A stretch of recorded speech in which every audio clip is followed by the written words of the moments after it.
Within every civilization, there are rules that need to be followed in order to maintain a balanced and safe community.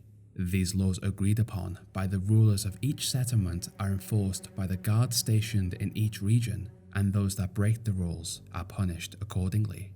While the minor laws such as assault, theft, and destruction of property are given a simple fine and the lawbreaker asked to leave the region, those guilty of committing more evil crimes such as murder were either attacked on sight or captured and held until their execution. While this would appear to be the worst case scenario for a lawbreaker, there was something worse. For those deemed worthy of living the rest of their lives in terrible conditions, they were sent to a location to live out the rest of their days away from the law-abiding citizens of Albion. What was this terrible location, and who controlled it? Here we explore in the lore behind Bargate Prison. Within the towns and settlements of Albion, the guards warned the children that if they misbehaved, they would grow up to enter Bargate Prison, and that was somewhere they would not want to visit. Off the northern coast of Albion, Bargate Prison was built connected to the mainland by underground tunnels. To transfer prisoners to the prison, guards would take them through the prison path and travel using a boat from the dock of the region. With the sewers underground locked, the guards of the prison believed that the prisoners would not be able to escape the island due to the creatures that may inhabit the waters around the prison. As the prison resided on an island away from the mainland, the ownership of Bargate Prison remained unknown, although the guards that kept the place running wore the crest of the town of Bowstone on their uniforms, suggesting that Bowstone at least had some guidance over the location. Constructed on an island, the prison consists of a main courtyard protected by high walls. Within the courtyard, the guards had access to the rest of the prison. 3 cell blocks housed the inmates sent to the prison. A torture chamber allowed the guards to torment inmates they felt worthy of their sadistic tendencies. The barracks were home to the guards and their possessions, and the warden's office allowed the warden of the prison to manage his guards and run the prison. The warden himself had been shown to have connections to the mayoress of Bowstone, Lady Grey, and with this, it is believed that she was one of the few that could control the running of the prison from behind the scenes. On their way into the prison, it was rumoured that each inmate was branded with a tattoo to signify their imprisonment within Bargate, but some historians looking back are unsure of the validity of this claim due to the hero of Oakvale claiming not to have had a tattoo branded during his time there. Over the years, the structure began to crumble due to a lack of upkeep. Cell Block 2 collapsed completely, making the block inaccessible, leaving only Cell Block 1 and Cell Block 3 as the only completely usable block to house the inmates. With the running of the prison, the warden watched over all of his guards and inmates. Although in control, it was said that he allowed outside forces to influence his decisions on how he treated his inmates, and more importantly, who was admitted into the prison. It was even said by some that Jack of Blades had managed to gain control over the warden and therefore control over the prison. While the prison had once been a place to bring the truly evil members of Albion to be reformed, over the years, the outside forces had turned it into a place of nightmares. Working at the prison, the guards were stationed there for large periods of time. Some stayed for months, while others stayed for years. With being frustrated in staying at this desolate location for considerable periods of time, the guards had little to do in the form of entertainment. With this, they turned to torturing the inmates and were said to enjoy this. Although the prison held the secrets of the mistreatment of the inmates away from the rest of the residents of Albion, beneath the prison an even larger secret lay dormant. Within the underground tunnels, a kraken had made its way into the area. It is unknown how the kraken made it here due to its sheer size, but the creature became a perfect defense mechanism for the prison for the inmates that attempted to escape using the underground tunnels. Some believe the kraken had simply made its way through the pipes, while others believe Jack of Blades had used his heroic abilities to trap the kraken and control it for his malicious purposes. During the Age of Heroes, Jack of Blades brought an injured woman, known to those around Albion as Scarlet Robe, to the prison and had her imprisoned within. While she had not committed a crime in the eyes of the law of Albion, the warden and guards followed Jack's orders and held her in the prison for him. Along with bringing the guards new victims to play with that opposed his views, Jack also used his abilities to block heroic abilities to be used within the vicinity of the prison, leaving all inmates vulnerable to the sadistic nature of the guards and Jack.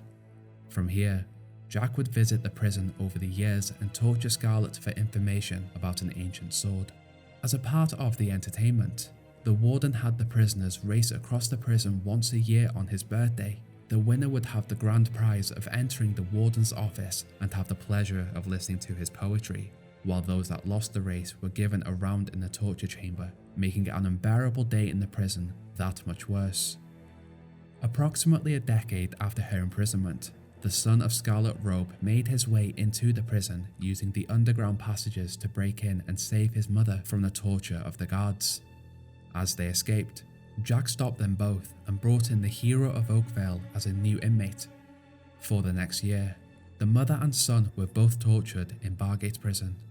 After this year, on the warden's birthday, the hero of Oakvale participated in the annual race and won. While inside of the warden's office, he stole the master key to the prison, and using this, he once again rescued his mother from the torture chamber. On his way out, he also freed the men trapped within so that they would finally have a chance to escape the torment they had been subjected to by the sadistic guards of Bargate. On their way out of the prison, the hero fought and defeated the ferocious kraken that defended the underground tunnels, allowing the rest of the inmates fleeing the prison to escape too. With the death of many of the guards during this escape, the warden being shown to be unable to control his prison, and the kraken that guarded the exit dead, the prison fell into disarray. Soon, Albion heard of the horrors that had occurred within the prison and the lengths that the warden had gone to allow these to happen. With this, the prison was abandoned and later destroyed. The place of horror was now gone, and over the centuries, new laws were introduced to deal with the lawbreakers of Albion. While Bargate Prison may have originally been a standard prison set on reforming the inmates within, as with most places of power, corrupting forces entered the prison and transformed it into a place of torment for the undeserving inmates that were simply tortured for the pleasure of the guards. A place where an innocent soul would rather die than live another day. I ask Hero, do you think all of the inmates of Bargate Prison were victims of Jack's evil plan, or did the inmates truly deserve to be there? The theory. The prison was built around the Kraken. Here, we'll take a theory about the Fable universe and try to attempt to make sense of it using facts and lore from Albion. If you have any theories for future videos, let me know. Right, so this week, I really wanted to implement the Kraken into the theory. Thanks to the suggestions from my Discord, I believe I've come up with a good one. So the theory is that the prison was built around the Kraken, and with these 3 simple points, I believe it just makes sense. And if I was to build a prison with the resources, I would too. Not that I would, but if I was hired to, this would be the way to do it. Starting off with point 1. Now, when exploring the land of Albion, many creatures can be found on land and water. Building the prison on an island is genius because it means that the prisoners have to swim to escape, and not everyone can swim. We know that Albion is full of creatures that could easily kill someone swimming away. Now, the land is full of powerful heroes that together could maybe trap a kraken. So this point is the basis of the theory. Just imagine if when building the prison, the builders were able to use heroic abilities to trap the kraken so that it could guard an entrance or exit point. It isn't hard to believe that these people with superpowers could hold a creature for an amount of time and then lock it into one location. We don't know a lot about the kraken species, but I like to think that they maybe caught a baby kraken so that it would be easy to capture and so that it would grow up in that sewer. On to point 2. With capturing a baby kraken and growing up within the sewers, I believe that it could easily be trained to fight specific people. We know how manipulative Jack is, and we know he isn't human, he just possesses human hosts. He's kind of a god, so there is a slight possibility he could know how to communicate with the creature. Therefore, instead of just relying on the human guards to watch over his inmates that stand against him, he also has control over a powerful creature that will attack on command. It also makes sense that the Kraken doesn't attack you when you enter the prison, but it does when you're escaping with Scarlet. He stops you before you can reach the Kraken chamber, completely aware that the Kraken may attack if it sees Scarlet, therefore stopping the death of 2 of the people he wants to gain information from. On to the final point. It is just cost effective. The guards above ground don't really have to do much. They can keep their prisoners in their cells, but even if they escape their cells, they cannot escape using the water. The only way they can escape is if they go through the sewers. If they go through the sewers, it is basically a death sentence.